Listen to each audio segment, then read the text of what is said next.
Thomas had to stay in the siding for the rest of the day. His fire went out and he grew colder and colder. The rain fell more heavily, and what had begun as a splendid day began to turn into a disaster. "I wish I was in my nice warm shed," he said to himself miserably. At last the inspector returned. "Cheer up, Thomas," he said. "You'll be at the museum tomorrow, and they have promised to mend your front end in their workshop." "Thank you, sir," said Thomas, "but if I can't run on rails, how can I get there?" "It's all fixed," replied the inspector cheerfully. "A lorry is coming for you in the morning." Thomas was horrified. Lorry?" he stammered. "That's right," said the inspector. "It'll be here at 8 o'clock sharp." Thomas slept badly that night.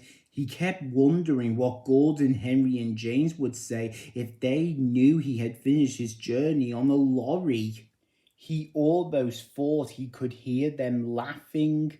The next morning, the driver and fireman came early. A diesel shunter came to push Thomas out of his siding and along towards the road where they found the lorry waiting. A steel cable was fastened to his coupling. The lorry driver started a winch.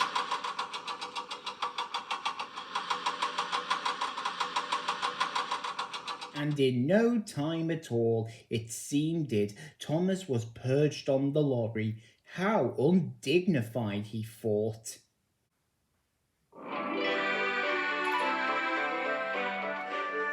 But he found as they went along that he had a marvellous view of the countryside and time to enjoy it too.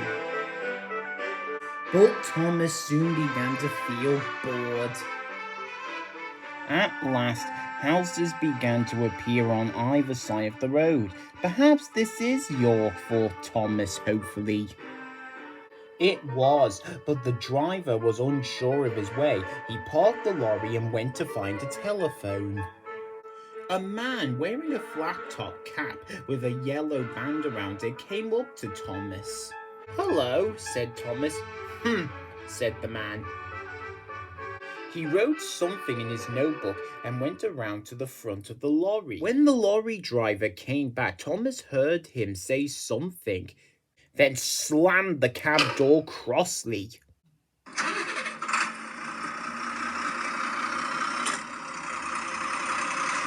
Soon they reached a large building with rails running into it. Thomas was unloaded and the lorry drove away.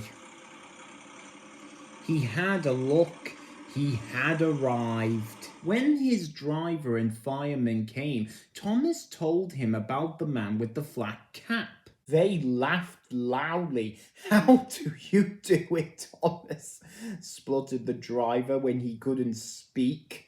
"That will make the Fat Controller's day. Thomas booked for parking."